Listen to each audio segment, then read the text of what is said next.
Welcome to easy cooking Tamil. Hi friends, இன்னைக்கு நம்மளோட வீடியோவில் எக் சில்லி ஃப்ரை எப்படி பண்ணுறது அப்படின்னு பார்க்கலாம். அதுக்கு முன்னாடி நம்மளோட சேனலில் நீங்கள் என்ன சப்ஸ்கிரைப் பண்ணலைன்னா ரெட் கலர் சப்ஸ்கிரைப் பட்டனை கிளிக் பண்ணி சப்ஸ்கிரைப் பண்ணுங்கள். கூடவே வேறு பெல் ஐக்கானையும் கிளிக் பண்ணிக்கோங்க. நாங்கள் அப்டேட் பண்ணுற வீடியோவை உடனுக்குடனே நோட்டிஃபிகேஷனில் தெரிஞ்சுக்கலாம். எக் சில்லி ஃப்ரை பண்ணுறதுக்கு என்னெல்லாம் தேவை அப்படின்னு பார்க்கலாம். நான் இன்னைக்கு 2 முட்டை எடுத்துருக்கிறேன். ஒரு பெரிய வெங்காயம், அது இந்த மாதிரி சின்ன சின்னதாக கட் பண்ணிக்கோங்க. 2 டீஸ்பூன் கடலை மாவு, ஒரு தக்காளி, அதையும் இந்த மாதிரி கட் பண்ணிக்கோங்க. 1/4 டீஸ்பூன் மிளகாய்த்தூள், 1/2 டீஸ்பூன் பெருஞ்சீரகத்தூள், கொஞ்சம் மிளகுத்தூள், 1/2 டீஸ்பூன் மட்டன் மசாலா, 1/4 டீஸ்பூன் மஞ்சள் தூள், கொஞ்சம் கொத்தமல்லி கருவேப்பிலை, 1 teaspoon chilli sauce, 1 teaspoon tomato sauce, தேவையான அளவு உப்பு, கொஞ்சம் ஆயில். ஃபர்ஸ்ட் ஒரு பேன்ல 2 டீஸ்பூன் அளவுக்கு ஆயில் சேர்த்துக்கலாம். ஆயில் சூடானதும் நம்ம வச்சிருந்த முட்டையை உள்ள சேர்த்துடலாம். கூடவே நம்ம வச்சிருந்த மிளகுத்தூள், அப்புறம் முட்டைக்கு தேவையான அளவு உப்பு சேர்த்துட்டு இதை நல்லா நம்ம வரட்டி எடுத்துடலாம்.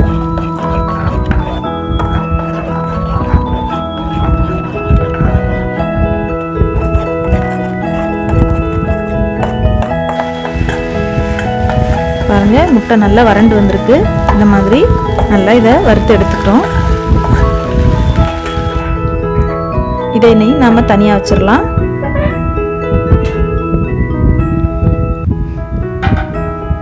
இன்னொரு பேன்ல 3 டீஸ்பூன் அளவுக்கு ஆயில் சேர்த்துக்கலாம்.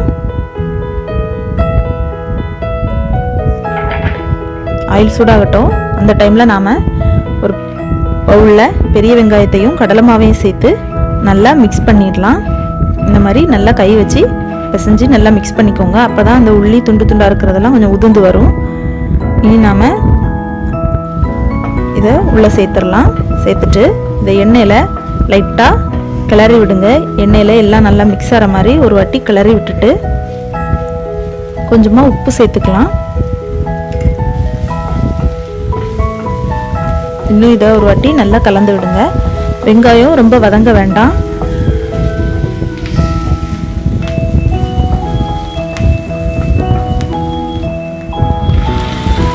பாருங்க, இந்த ஸ்டேஜில் நாம வெட்டி வச்சிருந்த தக்காளியை உள்ள சேர்த்துடலாம்.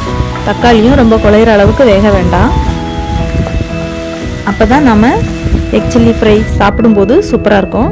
ரொம்ப குழைய வந்துருச்சுன்னா நல்லா இருக்காது. இனி நாம் இதில் மிளகாய்த்தூள், மஞ்சள் தூள், மட்டன் மசாலா, அப்புறமா பெருஞ்சீரகத்தூள் இது எல்லாத்தையும் சேர்த்துட்டு நல்லா எல்லா இடத்துலையும் மிக்ஸ் ஆகிற மாதிரி நல்லா கிளறி விட்டுக்கோங்க.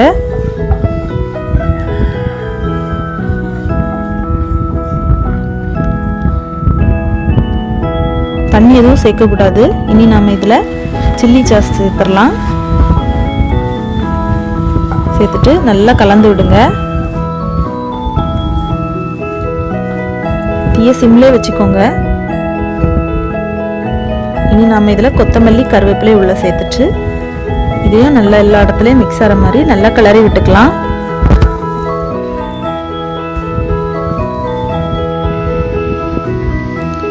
பாருங்க, எல்லா இடமும் நல்லா மிக்ஸ் ஆனதும் நாம வறுத்து வச்சிருந்தா முட்டையை உள்ள சேர்த்துடலாம்.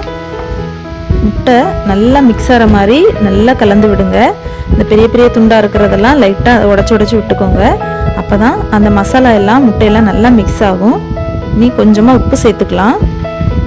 உப்பு இந்த டைமில் தான் சேர்க்கணும். ஏன்னா நம்ம வெங்காயம் வதக்கிற டைமில் உப்பு சேர்த்தோம், முட்டை வறுக்கும் போதும் உப்பு சேர்த்தோம். அதனால் நீங்கள் முட்டையெல்லாம் இதில் சேர்த்த பிறகு தேவைக்கு நீங்கள் உப்பு சேர்த்துக்கோங்க. பாருங்கள், முட்டையெல்லாம் நல்லா சின்ன சின்ன பீஸ் ஆகி மசாலா எல்லாம் எல்லா இடத்துலையும் நல்லா மிக்ஸ் ஆகிருக்கு.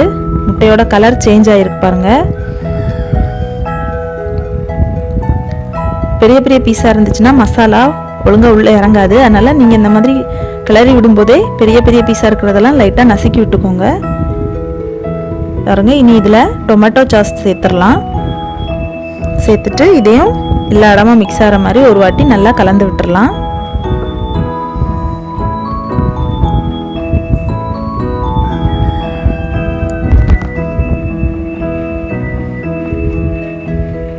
பாருங்கள், எல்லா இடமும் நல்லா மிக்ஸ் ஆயிருச்சு. இவ்வளோதான்.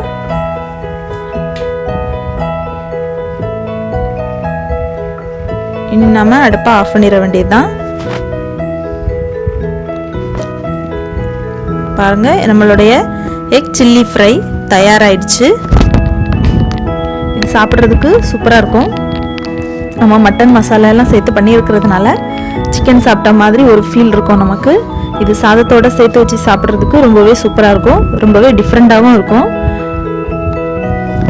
சப்போஸ் உங்கள்கிட்ட சில்லி சாஸ், டொமேட்டோ சாஸ் இல்லை அப்படின்னா நீங்கள் சேர்க்காம கூட பண்ணலாம். இது சேர்க்கலைனாலும் நல்லாயிருக்கும். ஏன்னா நம்ம மட்டன் மசாலா சேர்த்துருக்கிறதுனாலேயே இது ரொம்ப டேஸ்ட்டாக இருக்கும். அதனால உங்கள்கிட்ட சாஸ் இல்லை அப்படின்னா நீங்கள் ஒரு பச்சை மிளகாய் மட்டும் சின்னதாக கட் பண்ணி தக்காளி சேர்த்த பிறகு சேர்த்து நீங்கள் பண்ணிக்கோங்க.